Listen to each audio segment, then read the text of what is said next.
ముందుగా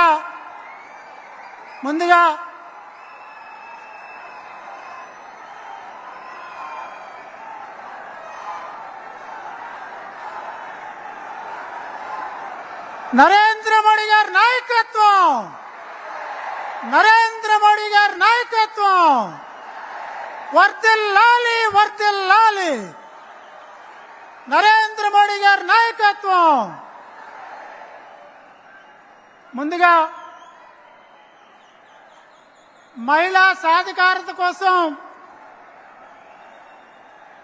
33% రిజర్వేషన్ కల్పించి మహిళల్ని లక్షాధికారులుగా అలాగే కోటీశ్వరులుగా తీర్చిదిద్దాలని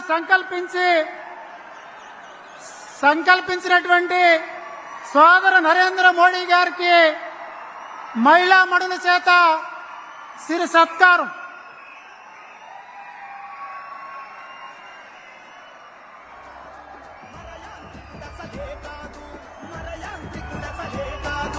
నిరంతర